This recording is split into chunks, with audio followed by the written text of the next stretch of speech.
আমি দেখলাম ভিডিওটা, দেখলাম রিসেন্ট, খুব দুঃখজনক। মানে সমাজের যারা শিক্ষিত সভ্য মানুষ তারা একটি ঈদ মিলনের অনুষ্ঠান করছে এবং সেইখানে আমাদের দেশের সমস্ত ধর্মের সমকামিতা নিষিদ্ধ এবং ইসলামে বিশেষভাবে সমকামিতা নিষিদ্ধ। সেখানে সমকামিতার পক্ষে একজন কবিতা পাঠ করছে ইংরাজিতে।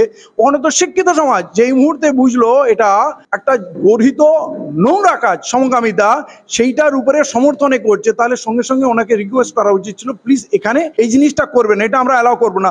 সেই ক্ষেত্রে তারা ধৈর্যশীল হয়ে তার কবিতা পাঠ শুনলো। কিন্তু একটি যুবক নিজাম পারভেজ যখন তার শান্তভাবে ভদ্রভাবে তার প্রতিবাদটা করলো, তার মাইক কেড়ে নেওয়া হলো, তাকে ধাক্কা মারা হলো, তাকে হল থেকে বার করা হলো, তাহলে এরা আপনারা কোন সভ্যতা কোন সংস্কৃতি সমাজে তুলে ধরতে চাচ্ছেন? এইটা একেবারে মেনে নেওয়া যায় না, সভ্য সমাজ কখনো মেনে নেবে না। আপনারা ঈদ মিলনের নামে এই সমস্ত নোংরামি করবেন, আবার বলবেন এটা ঈদ মিলন নয়, এটা মুসলমানদের অনুষ্ঠান নয়। ঈদ একান্ত মুসলমানদের অনুষ্ঠান, সেখানে হয়তো আপনি অন্য সম্প্রদায়ের মানুষকে আমন্ত্রণ করেছেন, তারা গেস্ট, কিন্তু উদ্যোক্তা তো মুসলমান। ঈদ মিলন মুসলমানদের অনুষ্ঠান, সেখানে সমস্ত সমাজকে আপনি আমন্ত্রণ করুন। কিন্তু আপনি যদি বলে দেন আজকে এটা মুসলমানদেরই অনুষ্ঠান না, কাল বলবেন ঈদটা মুসলমানদের নয়, তারপরে আপনারা বলবেন আমরা মুসলমান নই, এই এত উদারতা আমাদের দরকার নেই। আমি আপনাদের অনুরোধ করব, আপনাদের দ্বারা যদি এইসব না হয়, এই অপসংস্কৃতি করার জন্য আরো অনেক মঞ্চ আছে। ঈদ মিলনের নাম আপনারা কখনো গ্রহণ করবেন না। আপনারা যা ইচ্ছা করুন, আপনাদের স্বাধীনতা, আপনারা সমকামিতা করুন, আপনারা পরকীয়া করুন, যা পারেন করুন, দেশে তো সব বৈধ হয়ে গেছে, আপনারা সেগুলো করুন, কিন্তু ইসলামের নামে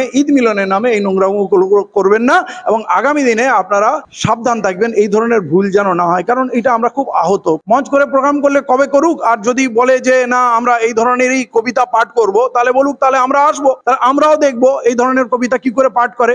আপনার স্বাধীনতা আছে, আপনি নাচ গান কবিতা যা ইচ্ছা করবেন, কিন্তু তার সঙ্গে ধর্মকে জুড়বেন না। আপনি স্বাধীনভাবে করুন না, আপনি স্বাধীন, আপনি সব কিছু করুন, কিন্তু সেখানে ধর্মীয় উৎসব করবেন, ঈদ মিলন করবেন, আর সেখানে নোংরামু করবেন, এইটা আমরা কখনোই মেনে নেবো না। তাহলে কিন্তু আপনারা যদি চ্যালেঞ্জ করেন, তাহলে কিন্তু আমরা পাল্টা সেখানে হাজির হবো। আপনারা বলুন কবে করবেন, আমরা থাকবো, কি করে করেন আমরাও দেখে নেবো।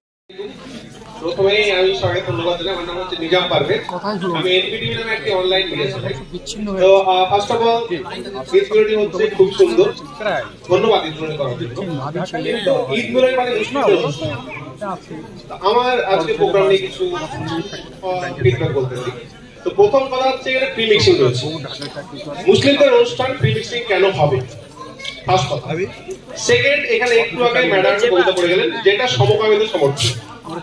ইসলামের সমকামিতা ভীষণ ভাবে নিষিদ্ধ, মানে হারাম। সমকামিতা এতটাই খারাপ যে যখন সমকামিতা ঘটে তখন আরো কাঁপতে। সেই জায়গাতে ঈদ মিলন অনুষ্ঠান, সেখানে কিভাবে সমকামিতা সমর্থন করতে হতে পারে?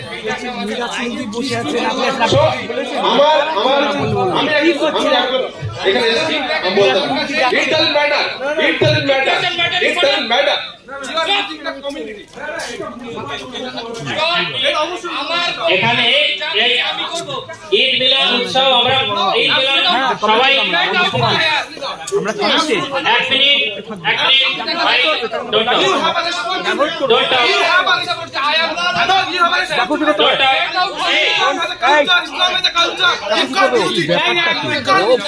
আচ্ছা, আপনাদের সকলকে অনুরোধ করছি আপনারা বসুন নিজেদের জায়গাতে। এটা ঈদ মিলন উৎসব নয়, এটা মুসলমানদের প্রোগ্রাম নয়। ঈদ মিলন উৎসবের সম্প্রীতির উৎসব, ঠিক আছে? এই ভাই, এই হ্যালো, তোমাকে সুযোগ দিয়েছি তো, তোমাকে সুযোগ দিয়েছি কথা বলার জন্য, কথা বলছো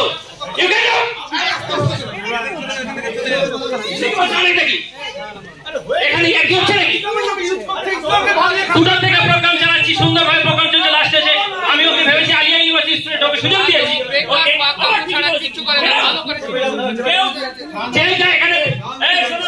এখানে ফিডব্যাক নেওয়া হচ্ছে না, এখানে প্রোগ্রামে ফিডব্যাক নেওয়া হচ্ছে না। যাদের ফিডব্যাক দেওয়ার ইচ্ছা আমাদেরকে জানাবেন। আমরা প্রোগ্রাম, এটা সাম্প্রদায়িক সম্প্রীতির প্রোগ্রাম, এটা মুসলমানদের প্রোগ্রাম নয়। যাদের বক্তব্য আছে আমাদেরকে পরে জানাবেন। প্রোগ্রাম এখানে শেষ করা হচ্ছে।